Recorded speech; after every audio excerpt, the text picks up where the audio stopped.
والے ہیں، دیکھو کیسا حسن پیش کیا ہے۔ مولانا حسن رضا فرماتے ہیں اے اہل بیت نبوت، آپ نے اپنے نانا کے نام پہ، اپنے کریم رب کے نام پہ 72 قربان کیے ہیں۔ مولانا حسن رضا کہتا ہے سارے عالم کی جان 72 پہ فدا ہو جائے، جان عالم ہو فدا، اے خاندان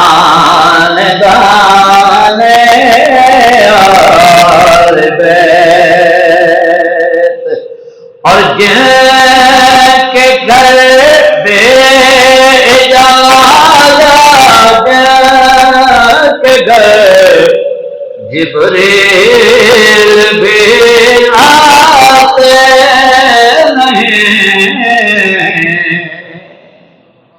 بے اجازت جن کے گھر جبریل بھی آتے نہیں، قدر والے جانتے ہیں قدر شان آل بیت۔ اس گھرانے کی قدر و منزلت پوچھنی ہے تو نوریوں کی شاہ جبریل سے پوچھئے۔ مولانا حسن رضا فرماتے ہیں کہ قدر والے جانتے ہیں قدر و شان آل بیت، یہ وہ گھرانہ ہے کہ اگر نوریوں کا سردار بھی آئے دروازے پہ ہاتھ باندھ کے کھڑا ہوتا ہے، پہلے اجازت مانگتا ہے پھر گھر میں داخل ہوتا ہے۔ اور یہ صرف جناب والا کوئی جذباتی جملے نہیں، رب کا قرآن ہے۔ فرشتے جناب حیدر کرار کے دروازے پہ کھڑے ہو کے جس انداز میں آ کے جناب والا دروازے پہ کھڑے ہو کے اپنا کاسا پھیلاتے ہیں، رب کا قرآن ہے۔ میرے رب نے فرشتے کی اس کیفیت کو بیان کیا، فرمایا وَيُطْعِمُونَ الطَّعَامَ عَلَىٰ حُبِّهِ مِسْكِينًا وَيَتِيمًا وَأَسِيرًا۔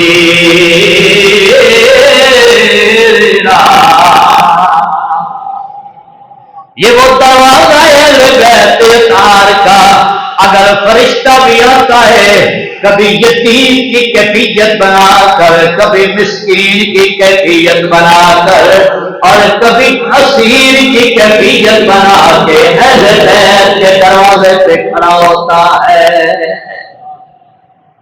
قدر والے جانتے ہیں قدر شان آل بیت۔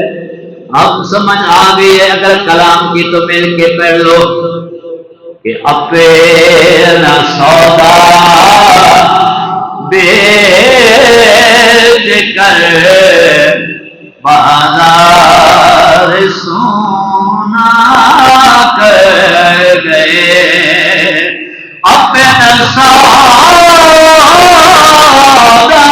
بیچ کر بازار سونا کر گئے، کون سے بستے بسائے ہے تاجران آل بیت۔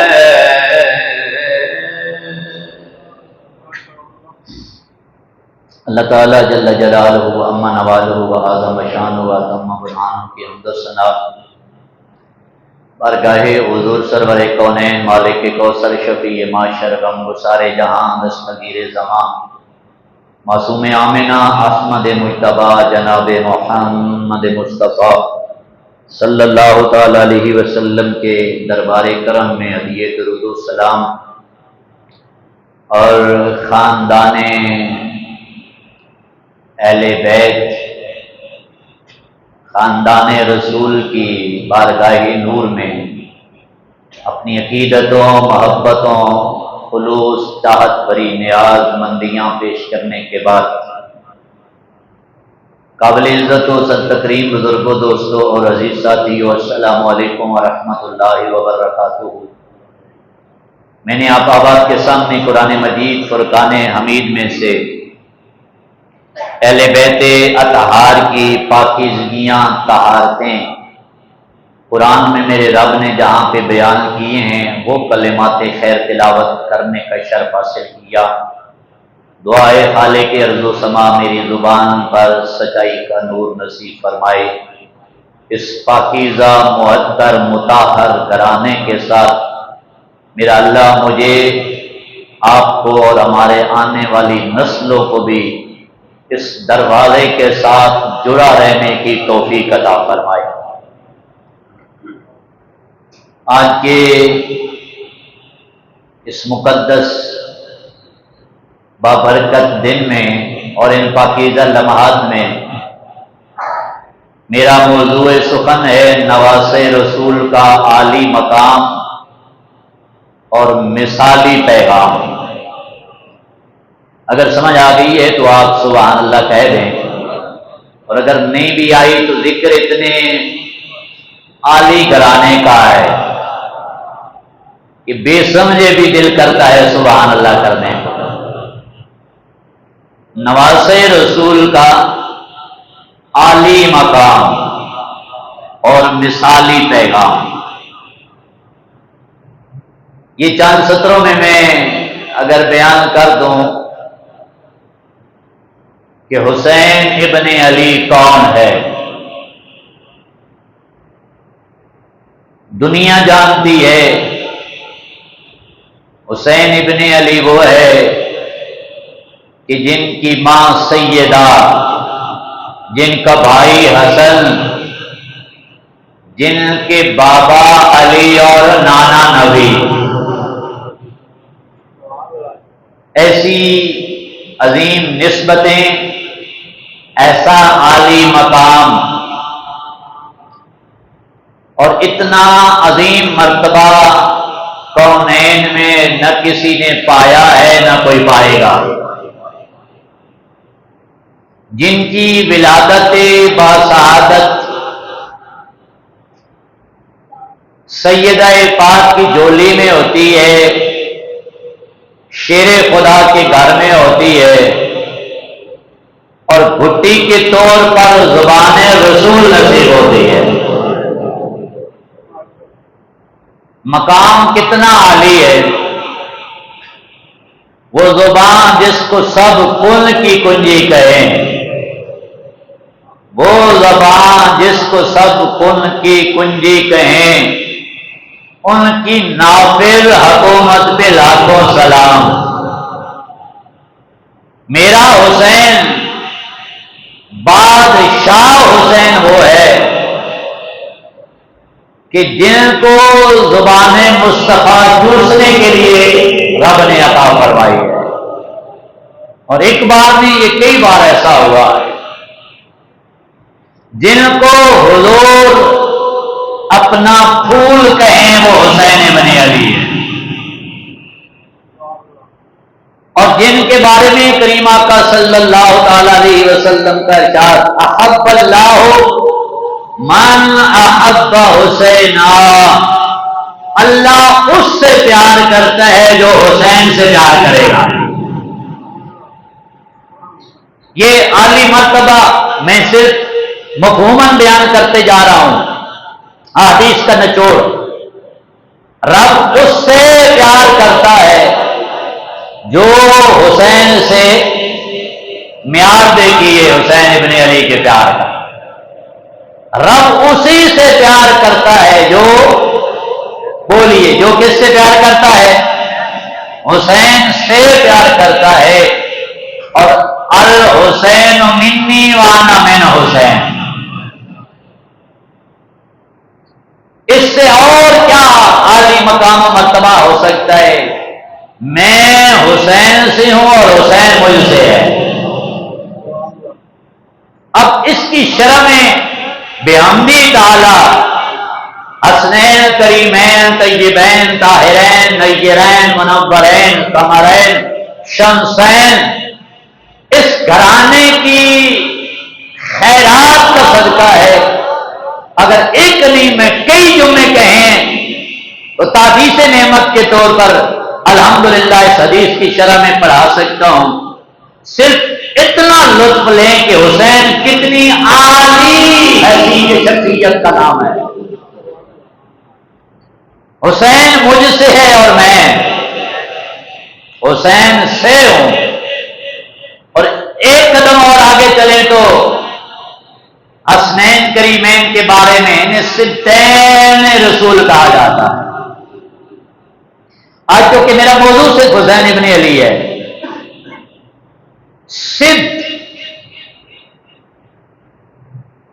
اچھا اس سے قبل ایک اعلی حضرت کا لطف والا جملہ بھی سنتے جائیں۔ اعلی حضرت نے یہ حدیث سنی تو آپ فرماتے ہیں کہ حضور ایک بار بھی تو حسین ابن علی کا نام لے سکتے تھے۔ حضور نے ایک بار نہیں بار بار اپنے نواسے کا نام لیا۔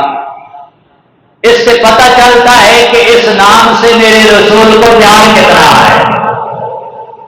اس ذکر حسین سے نبیوں کے تاجدار کو پیار کتنا ہے۔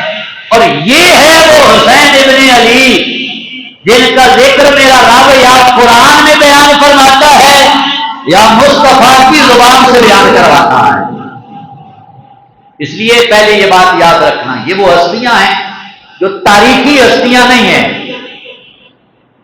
اصل مسئلہ یہ ہے کہ جب سے امت نے ان کو تاریخ کے آئینے میں دیکھا ہے نا، تو گلی گلی نکر نکر پہ لوگ گمراہی کا شکار ہو گئے ہیں۔ اور جس نے ان کو قرآن کے آئینے میں اور مصطفیٰ کی زبان کی روشنی میں دیکھا ہے، اسے دونوں جہانوں میں حسین عالی مرتبہ نظر آتا ہے۔ اس لیے یہ پرانی ہستیاں، یہ تاریخی ہستیاں نہیں ہیں۔ بولیے یہ کون سی ہستیاں ہیں؟ پرانی ہستیاں۔ ان کو قرآن کے تناظر میں دیکھو، قرآن کے نور میں دیکھو، پھر پتہ چلے گا حسین ابن علی کتنی عالی ذات کا نام ہے۔ یہ سبت رسول ہے۔ ویسے سبت کا لغوی معنی پوتے یا نواسے کے لیے یہ لفظ استعمال کیا جاتا ہے، لیکن تشبیہ بیان کی گئی ہے کہ سبت اس درخت کو کہتے ہیں کہ جس کی جڑیں زمین میں گہری ہوں اور اس کی شاخیں چار بانگ عالم میں پھیلی ہوئی ہو۔ حسین سبت رسول ہے۔ سبت اس درخت کو کہتے ہیں جس کی جڑیں زمین میں گہری ہوں اور اس کی شاخیں مشرق میں مغرب شمالن جنوبن پھیلی ہوئی ہوں۔ اور آسان کر دوں تو یہ وہ نسل ہے کہ جس کی جڑیں مدینے میں ہے اور یہ برات ساری کا علاقہ پھیلی ہوئی ہے۔ اچھا اور آسان کر دو، آپ کو میری بات کی سمجھ آ رہی ہے تو سبحان اللہ کہنے لگا۔ حسین کتنے عالی مرتبہ ہے حسین ابن علی۔ یہ وہ نسل ہے کہ جس کی جڑیں مدینہ نور میں ہیں اور اس کی شاخیں ساری کائنات میں پھیلی ہوئی ہیں۔ یہ وہ پاکیزہ نسب اور کردار کی ہستی ہے کہ جس کی جڑ نبوت سے جڑی ہوئی ہے اور جس کی شاخیں زمان و مکان میں پھیلی ہوئی نہیں ہے بلکہ قیامت تک پھیلتی رہے گی۔ اس لیے بریلی کا تاجدار کہتا ہے تیری نسل پاک میں ہے بچہ بچہ نور کا، تو ہے عین نور، تیرا سب گھرانہ نور کا۔ یہ ہے وہ عالی گھرانہ اور یہ وہ حسین ابن علی کہ صرف نبی کا وہ شجر ہے کہ جس کی جڑیں مدینہ پاک میں اور جس کی شاخیں کرب و بلا میں، جس کی شاخیں کہیں پہ آپ کو نجف اشرف میں، جس کی شاخیں کہیں پہ آپ کو کوفہ و شام میں، جس کی شاخیں کہیں پہ آپ کو کاظمین سامرا، اور آسان کر دوں تو جس کی شاخیں کہیں ہمیں بغداد کی نگری میں نظر آتی ہیں، والی بغداد کی صورت میں، حسنی حسینی سید کی صورت میں، اور اسی شجر نور کی اور اسی مبارک شجر کی برانچ، شجر کی شاخ ہمیں اجمیر کے ٹپوں پہ خواجہ معین الدین چشتی اجمیری کی صورت میں نظر آتی ہے۔ یہی وہ شجر نور ہے کہ جس کی شاخ داتا کی نگری میں چلے جاؤ تو گنج بخش فیض عالم مظہر نور خدا حضرت داتا علی حجویری کی صورت میں نظر آتی ہے۔ اور اس شجر نور کی شاخ اگر قریب سے دیکھنی ہے تو گولڑے کے پہاڑوں میں چلے جاؤ، تمہیں آج بھی بہر علی شاہ کا دربار چمکتا ہوا نظر آئے گا۔ یہ وہ شجر نور ہے، اور یہ ہے وہ صفت حسین۔ اب سمجھ آ گیا حسین کتنا عالی مرتبہ ہے حسین ابن علی کا۔ اور یہ حسنین کریمین کا جو سلسلہ ہے یہ رکنے والا نہیں ہے، امام مہدی تک اس نسل سے امام آتے رہیں گے۔ سبحان اللہ۔ یہ حسین ابن علی کا عالی مقام و مرتبہ، اور یہ ہے کہ نواسہ رسول کتنا عالی مقام ہے، اور آپ کا پیغام میں نے پہلے بھی کہا پھر بھی عرض کر رہا ہوں، ذکر اہل بیت قرآن و سنت کی روشنی میں، بلکہ اعلیٰ حضرت فرماتے ہیں کہ شریعت اور محبت کے پل صراط کو سامنے رکھ کے آل رسول سے پیار کیا جاتا ہے۔ مفتی احمد یار خان نعیمی رحمت اللہ تعالی علیہ، آپ نے نا اس صفت پہ بات کی ہے، آپ کو میری بات کی سمجھ آ رہی ہے؟ سبحان اللہ کہہ کے جواب دیں ذرا۔ حسین کتنے عالی شخصیت کا نام ہے۔ مفتی احمد یار خان نعیمی رحمت اللہ تعالی علیہ آپ سے کیا فرماتے ہیں کہ 3 سے 4 5 6 سال کی عمر مبارک ہے امام علی مقام کی، جب حضور نے ان کو اپنا صد فرمایا ہے۔ تو اس کا میں نے اس کے مفہوم سمجھا دیا ہے آپ کو، اس کے لغوی اصطلاحی معنی۔ مفتی احمد یار خان نعیمی رحمت اللہ تعالی علیہ آپ فرماتے ہیں کہ حضور جب حسین ابن علی کے بچپنے میں بیت کو آپ کو صفت فرما رہے تھے تو کربلا کا منظر آپ کے سامنے تھا۔ کتنی بڑی غیب کی خبر امام الانبیاء دے کے گئے ہیں، غیب کہ کربلا کا منظر آپ کا سامنے ہے، گویا اس لفظ کے پردے میں نبیوں کے تاجدار اعلان کر رہے ہیں کہ سارا یزیدی لشکر اور ریاست کی مشینری اکٹھی ہو کے 22,000 کا لشکر لے کر اس گلشن کو مٹانے کی کوشش کرے گی، لیکن یزیدیت مٹ جائے گی، میرا حسین قیامت تک مجھے چمکتا ہوا نظر آ رہا ہے۔ اللہ اکبر، یا رسول اللہ۔ اب سمجھ آئیے صرف رسول کا معنی کیا ہے۔ کربلا حضور کے سامنے ہے، حضور اس بات کا اعلان کر رہے ہیں اس پردے لفظ کی اوٹ میں، قیامت تک یزید کا نام لینے والا کوئی نہیں، اور وہ سمجھے گے کہ شاید ہم نے اہل بیت نبوت کا سلسلہ مکمل کر دیا ہے، سلسلہ ان کا مٹ جائے گا، میرے حسین کا جھنڈا قیامت تک لہراتا رہے گا۔ اس لیے ہم کہتے ہیں افضل ہے کل جہاں سے گھرانہ حسین کا، اور نبیوں کا تاجدار ہے نانا، بولیے اپنے زبان سے، افضل ہے کل جہاں سے گھرانہ حسین کا، نبیوں کا تاجدار ہے نانا حسین کا۔ ایک پل کی تھی حکومت یزید کی، ایک پل کی تھی حکومت یزید کی، صدیاں حسین کی ہیں، زمانہ حسین کا۔ نواسہ رسول کا مقام کتنا عالی ہے، اور یہ بھی میں نے پہلے یاد کی ہے کہ ہمارے لوگ نا تاریخ میں جب سے پڑھے ہیں تو بجائے اس عقیدت میں مقام و مرتبہ بیان کرنے کے نا اس مقام کو گھٹانے کے اوپر تل گئے ہیں۔ اس طرح بیان کرتے ہیں اہل بیت کی شان کو، اور یوں بیان کیا جاتا ہے کہ کرب و بلا والے معاذ اللہ مظلوم تھے، مجبور تھے، اور وہ معاذ اللہ بھاگنا چاہتے تھے، انہیں کوئی رستہ نہیں مل رہا تھا، وہ پانی مانگتے رہے اور کھانے مانگتے رہے۔ حوض کوثر کے مالکوں کو کیا لگے کہ یزیدیوں سے پانی مانگے؟ اس لیے یہ جملے استعمال کرنا یہ اہل بیت کی شان بڑھاتے نہیں ہیں، گھٹاتے ہیں۔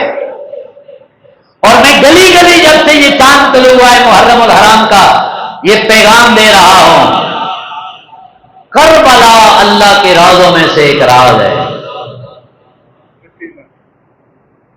کربلا اللہ کے رازوں میں سے ایک راز ہے، ورنہ جناب سخت گرمی کے موسم میں اگر چند لمحے پانی نہ ملے تو بندے کی حالت غیر ہو جاتی ہے، تو وہاں تو 3 دن تک اہل بیت نبوت نے نہ پانی اپنے منہ کے قریب جانے دیا، نہ کھانا اپنے منہ کے قریب جانے دیا۔ تو کسی بڑے سے بڑے اس طور کے بھی بڑے سے بڑے ڈاکٹر کے پاس بھی چلے جائیں اور اسے کہیں تو وہ کہے گا کہ ایسا نہیں ہو سکتا۔ اور صرف اتنا ہی نہیں ہے بلکہ مدینے میں حضرت عثمان ذو النورین 40 دن تک پانی نہیں پیا، اور 40 دن کے بعد آپ کو شہید کیا گیا۔ کوئی مان سکتا ہے کہ 40 دن بندہ پانی نہ پیے اور پھر بھی زندہ رہے؟ اس لیے یہ ہستیاں کسی کی سمجھ میں آنے والی نہیں ہیں، تکڑیوں سے تولنے والی نہیں ہیں، فیتوں سے ناپنے والی یہ شانیں ان کی نہیں ہے۔ کربلا اللہ کے رازوں میں سے ایک راز ہے۔ اب سنیں، اس کی میں دلیل دوں گا، میں ہوا میں باتیں کرنے کا عادی نہیں ہوں۔ میرے آقا مولا صلی اللہ علیہ وسلم کا فرمان ذیشان ہے دجال کا دور آئے گا، قرب قیامت کی نشانیاں حضور نے بیان فرمائی، اور دجال اتنا سخت ہوگا اور اتنے اس کے معاملات ہوں گے کہ وہ آسمان کو کہے گا تو آسمان پانی برسائے گا، زمین کو کہے گا تو زمین فصلیں اور دیگر چیزیں اگائے گی۔ اس لیے ہر چیز کو بھاگتی اور دوڑتی چیز کو کرامت نہیں سمجھا جائے گا۔ کرامت وہی ہوگی کہ جو شخص حسنین کریمین کے دروازے سے جڑا ہو کے بات کرے گا، جو اس دروازے سے ٹوٹ جائے گا، جس کا تعلق وہ کرامت نہیں ہوگی، وہ شیطانی وسوسے تو ہو سکتے، کرامت نہیں ہو سکتی۔ یہ دجال کی کیفیات حضور نے علامتیں بیان کی ہیں، اور وہ کہے گا کہ مجھے مان اللہ مانو، خدا مانو، نہیں تو آپ کو کھانا پینا نہیں ملے گا۔ جو اسے مانے گا اسے کھانا پینا دیا جائے گا، وگرنہ نہیں۔ اب سنو، میرے حضور ارشاد فرماتے ہیں کہ دجال کے سامنے کچھ مجھ محمد پہ ایمان رکھنے والے غلام کھڑے ہو جائیں گے، اور دجال کہے گا مجھے خدا مانو، وہ کہیں گے تجھے خدا نہیں، خدا عرش کے مالک کو مانیں گے، جو خالق بھی ہے، مالک بھی ہے، رازق بھی ہے، رزاق بھی ہے، اسے مانیں گے۔ وہ کہے گا کہ کھانا پینا ان کا بند کر دو، وہ کہیں گے کوئی پرواہ نہیں، بند کر دو، کھانا ہم تجھ سے کیوں مانگیں؟ جس رسول کا کلمہ پڑا ہے ہم اس رسول کے خدا سے کیوں نہیں مانگیں گے؟ اور میرے آقا ارشاد فرماتے ہیں جب دجال ان کا کھانا پینا بند کر دے گا ان مومنوں کا، جب انہیں بھوک لگے گی میرا رب کھلا دے گا، جب پیاس لگے گی میرا رب انہیں پلا دے گا۔ دجال کے دور کے مومن کی کیفیت یہ ہوگی، انہیں بھوک اور پیاس لگے گی تو وہ دجال سے نہیں مانگے گا، وہ رب سے مانگے گا۔ تو میرے آقا فرماتے ہیں رب دے گا، کھلائے گا بھی صحیح، پلائے گا بھی صحیح۔ دجال کے دور کے مومن کا حال یہ ہے، تو کربلا کے مومن کی کیفیت کیا ہوگی؟ اللہ، آپ میری بات سنیں، آپ میری بات سمجھیں۔ اس لیے یزیدیوں سے پانی مانگ کے دینے والے ہم حسینی نہیں ہیں۔ دجال سے مومن پانی اور کھانا نہیں مانگے گا تو رب کھلائے پلائے گا۔ تو یہ تو رسول اللہ کا گھرانہ ہے، یہ یزیدیوں سے کھانا اور پینا کیسے طلب کرتے؟ میرا رب انہیں کھلا بھی رہا تھا، میرا رب انہیں پلا بھی رہا۔ اور ایک حدیث مبارکہ اس کی دلیل میں اور سنیں، سمجھ آ رہی ہے تو سبحان اللہ کہنا۔ اس لیے عقیدت کے بہاؤ میں ایسے نہ بہ جائیں کہ ان ہستیوں کا مقام و مرتبہ بھی آپ کو سمجھ نہ آ پائے۔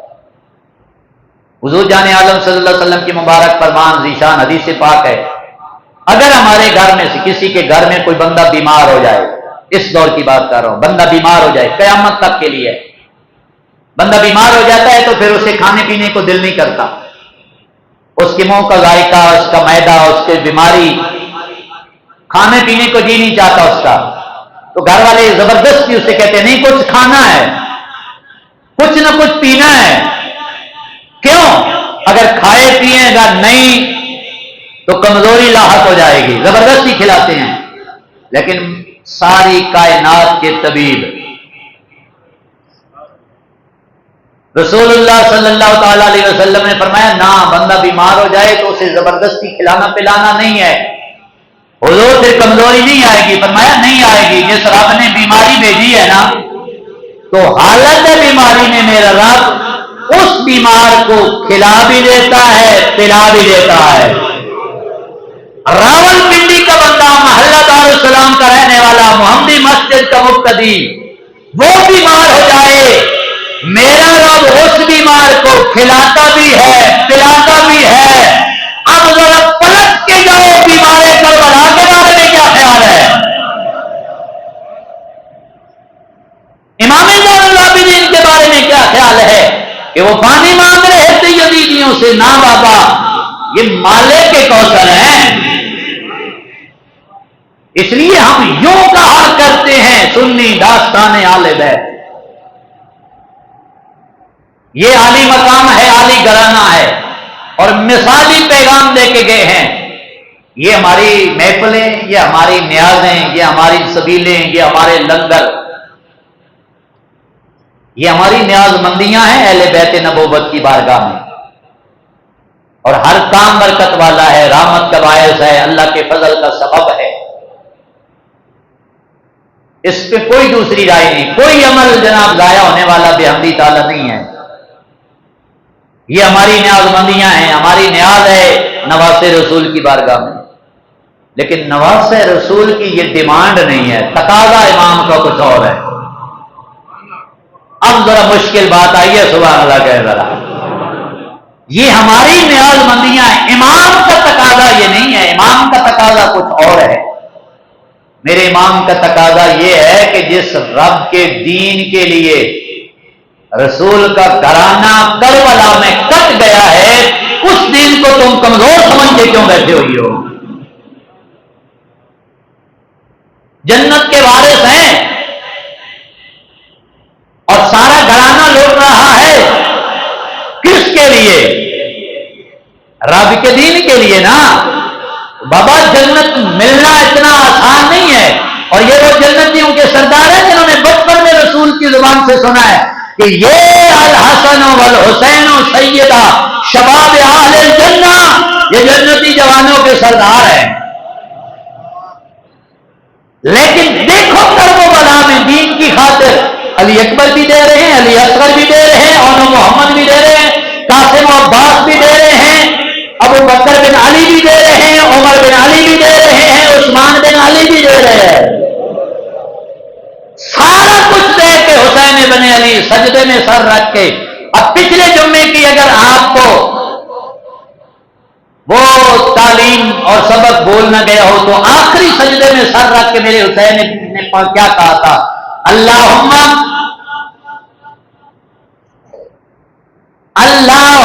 ردان علی برائک و تسلیما علی قضائک و صبرا علی ما ورائک. اب پہلے دو لفظوں میں مجھے سمجھ آتے ہیں. اللہم ردان بقضائک، حسین ابن علی 72 دے کر سر انور رکھے سجدے میں. سر انور کہاں پہ رکھا ہے؟ ہم 6 ایسی لگے ہوتے ہیں تو مسجد میں بیٹھ کے کہتے ہیں دین پہ چلنا بڑا مشکل ہے.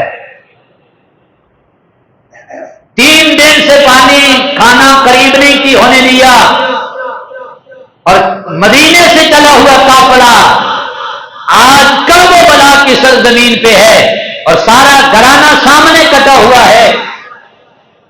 میں کہا کرتا ہوں کہ ہمارا کرب و بلا کے واقعات پہ انکار نہیں، اور کہ انکار نہیں بھی کر سکتے بھی نہیں ہیں۔ ہمارے گھر میں کوئی میت پڑی ہو، کفن دیا ہوا، غسل دیا ہوا ہو، تو بار بار روکا جاتا ہے خبردار میت کے اوپر نہ جانا، اب اس کو غسل کفن ہو گئے، کفن کے اوپر آنسو نہ گریں، کہتے ہیں کہ نہیں؟ حالانکہ آنسو گرنے سے کوئی مسئلہ نہیں ہوتا، میت کے اوپر آنسو گر جائیں کوئی شرعی طور پر مسئلہ نہیں ہے، کوئی غسل میں کمی بیشی نہیں آئے گی، کوئی کفن میں کمی بیشی نہیں آئے گی۔ میں وقت نہیں ہے، جب حضور جانے جانا کا وصال ہوا تو سیدنا صدیق اکبر چہرے اطہر پہ اپنا رخسار اپنے لب رکھ کے رو رہے تھے، تو صدیق اکبر کے آنسو چہرے مصطفیٰ پہ گر رہے تھے۔ کوئی شریک اور مسئلہ نہیں ہے میت کے اگر غسل کفن کے بعد آنسو گر بھی جائے، لیکن احتیاط کیا کی جاتی ہے؟ کفن پہ آنسو نہ گرنا دینا، کفن میلا نہ ہو جائے۔ تو ذرا پلٹ کے دیکھو نا کربلا کی سرزمین پہ، یہاں تو کفن بھی نہیں ہے، کہیں پہ علی اکبر کا دست نور مٹی میں لتڑا نظر آتا ہے، اور کہیں پہ علی اصغر کا خون سے لتڑا ہوا جسم نظر آتا ہے۔ لیکن حسین ابن علی کیا کہہ رہے ہیں؟ اللہم رضان بقضائک، مالک یہ سارا کچھ جو تیرا قضا، تیرا فیصلہ تھا نا، تیرا حسین اس پہ راضی ہے۔ وَتَسْلِيمًا عَلَى بَلَائِكَ، مالک جو آپ نے امتحان بھیجے، آزمائشیں بھیجی، حسین نے کوشش کی ہے، 72 تیرے نام پہ قربان کیے ہیں، سارا کچھ بام آیا نہ ہوگا اس طرح حسن و شباب ریت پر کہ گلشن فاطمہ کے تھے سارے گلاب ریت پر، سارا کچھ رنگین ہے وہ کربلا کا میدان خون رسول سے، لیکن حسین ابن علی آخر میں سجدے میں سر رکھ کے عرض کر رہے ہیں وَتَسْلِيمًا عَلَى بَلَائِكَ، مالک جو آپ نے میرے اوپر امتحان بھیجا، حسین اس امتحان پہ سر جھکا کے کھڑا ہے۔ سبحان اللہ، تو ذرا احساسان۔ اور آخر میں وَصَبْرًا عَلَى مَا وَرَائِكَ، یہ جملے ترجمہ کرتے ہوئے یہ بندہ جھلا ہو جاتا ہے۔ ہم تو داڑھی رکھ کے نماز پڑھ کے جناب 4 دن کوئی نیکیاں کر کے نہ کوئی تکلیف آ جائے تو کہتے ہیں اس دین نے ہمیں دیا کیا ہے، ہم مسیطر ہو گئے ہیں تو ہمیں ملا کیا ہے، بیماریاں ہمارے گھر سے نہیں جاتی، غربت ہمارے گھر سے نہیں جاتی، تکلیفیں ہمارے گھر سے نہیں جاتی۔ بھائی حسین ابن علی کی تکلیف سے بڑا کسی کی تکلیف ہو سکتی ہے؟ لیکن کیا کہہ رہے ہیں 72 دینے کے بعد عرض کر رہے ہیں وَصَبْرًا عَلَى مَا وَرَائِكَ، مالک آپ نے امتحان بھیجا، اس امتحان میں تیرے حسین نے 72 دیے ہیں، وَصَبْرًا عَلَى مَا وَرَائِكَ، ربا جی اور بھی امتحان بھیجنے نے تو حسین کی گردن ابھی جدا نہیں ہوئی تن سے، آپ بھیجے حسین صبر کر کے بیٹھا ہوا ہے۔ وَصَبْرًا عَلَى مَا وَرَائِكَ، حسین 72 دینے کے بعد اب بھی صبر کر کے بیٹھا ہے، اگر اور بھی کوئی امتحان بھیجنا چاہتے ہیں حسین تیار ہے۔ 25 حج کیے حسین ابن علی نے، مدینے سے چلے ہیں اور مکہ میں آ کر حج کیے، کتنی مرتبہ بولیے، کتنی مرتبہ؟ 25 مرتبہ، اور مبارک پاؤں میں جوتے بھی نہیں پہنے، پا پہ آتا ننگے پاؤں، جنتوں کے سردار ہو کے مدینے سے چلے مکہ میں 25 مرتبہ حج بیت اللہ کی سعادت حاصل کرنے کے لیے، اور ہم اپنے 4 قدم گھر پہ مسجد ہے اور مسجد میں آنے کے لیے تیار نہیں ہے، اور کہتے ہم حسینی ہیں۔ پیغام بھی تو سنا کرب و بلا والوں کا، یہ تو سارے روتے ہیں میرے سمیت سجدہ شبیری کو کہ آخری سجدہ کیا، میں ابھی اس کی کیفیات بتا رہا ہوں، لیکن سجدہ شبیری صرف ہماری تقریریں رنگین بنانے کے لیے تو نہیں ہے نا، سجدہ شبیری کو سلامی دینے کے لیے 5 وقت محمدی مسجد میں آ کے سر رب کے مصلے پہ جھکا کے بندہ یہ سلامیاں سجدہ شبیری کو دے سکتا ہے، یہ بھی تو ایک سلامی ہے سجدہ شبیری کو۔ اور آپ سنتے رہتے علماء سے کہ سر انور جب کٹا اور نیزے کی نوک پہ ہے تو سر انور سے تازہ خون بھی ٹپک رہا ہے اور قرآن کی تلاوت کی آواز بھی آ رہی ہے. آپ سوچ کے سبحان اللہ کہیں ذرا. سر تن سے جدا ہے، قرآن کی تلاوت کی آواز آ رہی ہے. میں پھر دوہرا رہا ہوں شاید میں سمجھا سکوں بات کو. سر تن سے جدا ہے، قرآن کی تلاوت کی آواز آ رہی ہے. یہ پیغام دے کے جا رہے ہیں حسین ابن علی کہ ہمارے نانا جان نے قرآن اور اہل بیت کو اکٹھا چھوڑا تھا، آج سر جدا بھی تن سے ہو گیا ہے. دیکھ لو قیامت تک سر حسین اعلان کر کے جا رہا ہے، سر کٹ بھی گیا ہے پھر بھی قرآن سے اہل بیت جدا نہیں، آج بھی قرآن کے ساتھ ہے. تو یہ کس کے لیے سارے انداز ہیں؟ تصویر کشی کے لیے. اس وقت تو کیمرے بھی نہیں ہے.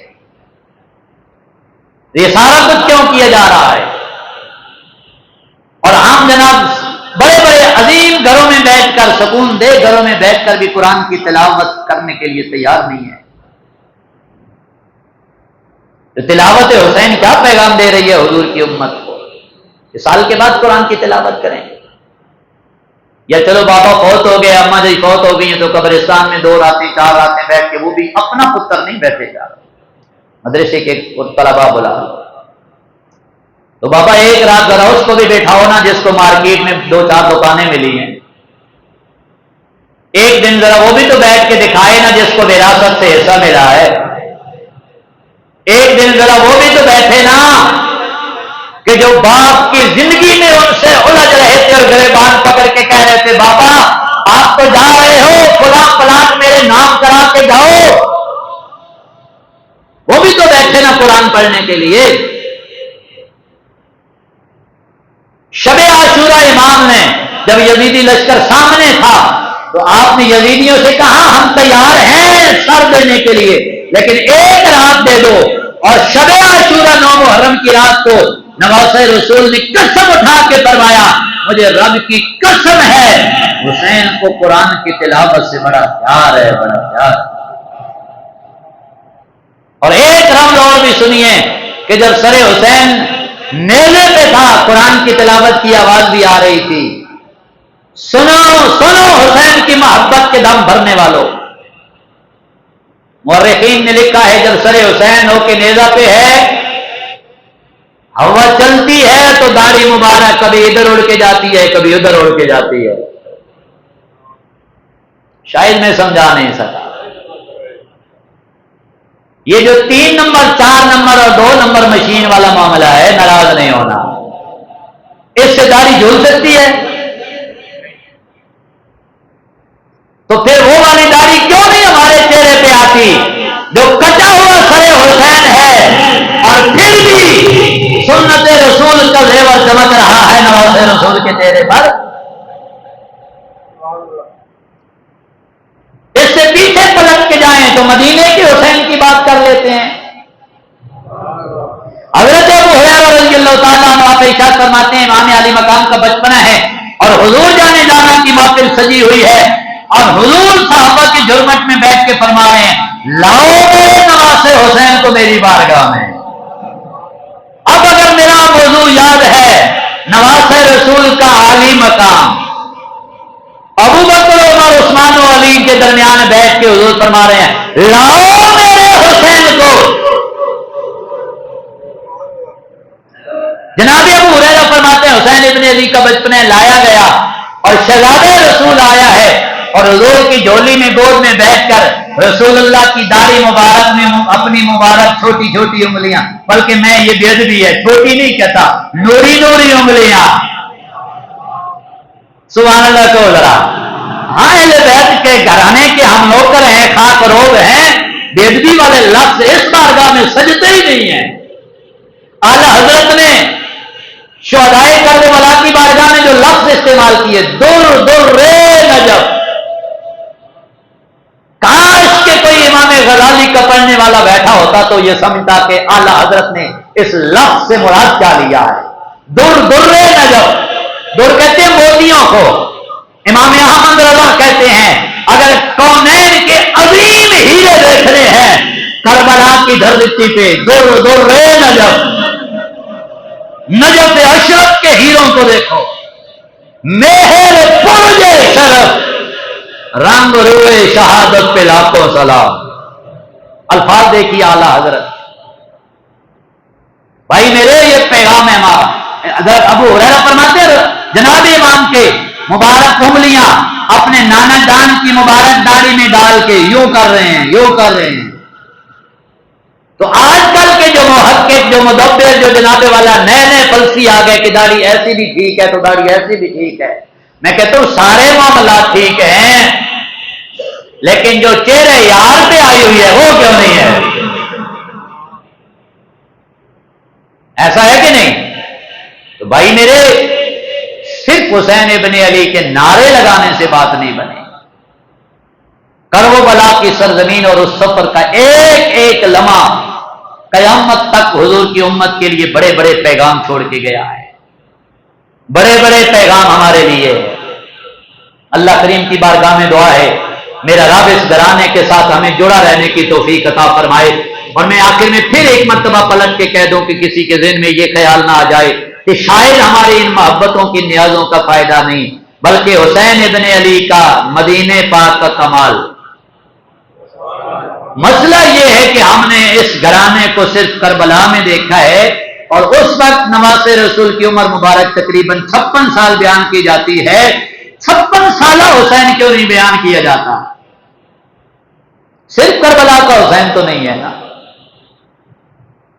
امام علی مقام مدینہ پاک میں ہے، سواری پہ سوار ہیں، جا رہے ہیں رستے میں مدینہ پاک میں چند فقراء فقیر لوگ بیٹھے ہیں رستے میں اور سوکھی روٹی کھا رہے ہیں. قریب سے میرے امام کی سواری گزری اور سواری گزری تو انہوں نے سلام کیا. اب اس سلام کے بعد میرا مزاج نہیں ہے کہ ان مدینے کے لوگوں کو فقیر اور غریب کہیں. اس سے بڑا امیر کون ہے جن کو سلام حسین ابن علی دے رہے ہیں؟ ان سے بڑا تاجور کون ہے؟ میرے امام نے سلام دیا اور انہیں بیٹھے سوکھی روٹی کھانے والوں میں سے کسی کے جناب مزاج میں شوخی آئی تو اس نے ہاتھ جوڑ کے عرض کی حضور شفقت فرمائیے، ہمارے ساتھ بیٹھیے نا، 2 لقمے ہم بھی آپ کی بارگاہ میں پیش کر دیں. میرے امام ایک لمحے کے لیے نہیں سوچا، سواری سے نیچے اترے. آج تو ہمارے پیرانے عظام بڑی بڑی گاڑیوں میں آتے ہیں، مرید بیچارے دوڑ دوڑ کے پاس جاتے ہیں، کہتے نانا حضرت صاحب کی طبیعت ٹھیک نہیں ہے، حضرت صاحب کو جانے دیجیے. حسین پاک سے بڑا حضرت کون ہے؟ مدینے کی کچی گلیوں میں حسین ابن علی سواری سے نیچے اترتے ہیں اور ان سوکھی روٹی کھانے والوں کے ساتھ بیٹھ کے محبت کے لقمے کھا رہے ہیں. اور جب ہو گیا نا معاملہ، اب اس سے بات اگلی اس سے بھی زیادہ لطف والی ہے. آپ نے فرمایا میں نے آپ کی دعوت قبول کی ہے، اب میری دعوت کو آپ بھی قبول فرمائے، میرے گھر آ جائیے. اب میں بالکل اپنی منزل پہ پہنچ گئے ہوں، آپ بیدار ہو کے سبحان اللہ کہیں ذرا، اوہو میری دعوت بھی قبول کرے نا. اور پھر حسین ابن علی انہوں نے جناب اس سے بڑھ کر ہمارے لیے اور کیا بخت کی بات ہو، یہ جو نیاز حسین کھانے والے ہیں انہیں اپنے مقدر پہ رشک کرنا چاہیے. یہ کھانا راول پنڈی کا نہیں ہوتا، یہ لنگر حسین ابن علی کے دروازے کا ہوتا ہے. میں اس سے کبھی بات کروں گا الحمدللہ دلیل کے ساتھ. آپ نے فرمایا آپ میرے گھر میں چلیے نا. وہی آدمی گئے حسین پاک کے گھر میں، نواسے رسول کے گھر میں، اور ہوا کچھ یوں کہ آپ کی زوجہ محترمہ نے رضی اللہ تعالیٰ عنہا انہوں نے پہلے پیغام بھیجا تھا کہ حضور آج میں نے کھانا بنایا ہے، بہترین بنایا اور وافر مقدار میں بنایا ہے، خود بھی تشریف لائیں اور اپنے قریبی مہمانوں کو بھی، دوست یاروں کو بھی بلا لیں. اور قسمت ان کی دیکھیے، ان کو حسین ابن علی ساتھ لے کے گئے ہیں اور گھر میں داخل ہوئی ہیں تو بیوی سے بلایا اور بلا کے کہا مجھے بتاؤ آپ کو مجھ سے کتنا پیار ہے. پیغام نواسے رسول کا. گھر میں داخل ہو اور بیوی بچے سہن کے جناب اندر چھپے ہوئے ہوں کہ حضرت یہ حسینی کردار نہیں ہے. نواسہ رسول کا کردار کیا ہے؟ گھر میں آتے ہیں تو بیگم سے کہتے ہیں بتاؤ نا آپ کو مجھ سے کتنا پیار ہے. آپ نے عرض کی کہ حضور دل و جان آپ پہ قربان، لیکن اس سے پہلے آپ نے یہ بات کبھی نہیں کہی، آج کیوں پوچھا جا رہا ہے؟ آپ نے فرمایا آپ نے پیغام بھیجا تھا، میں نے کھانا بنایا اور آخر بنایا، اپنے قریبی دوست یار لے آؤ. یہ میرے یار آ گئے، پیش کرو ان کو کھانا، یہ میرے قریبی آ گئے. اب میں جس مقام پہ پہنچا ہوں یہ اجلاس نیاز حسین سے کیا ملتا ہے؟ حسین ان کا نہیں ہے جو دولت کے چبوترے پہ بیٹھے ہیں، یہ وہ دربار ہے کہ دو لقمے پیش کر کے بھی حسین کے گھر کی مہمانی خریدی جاتی ہے.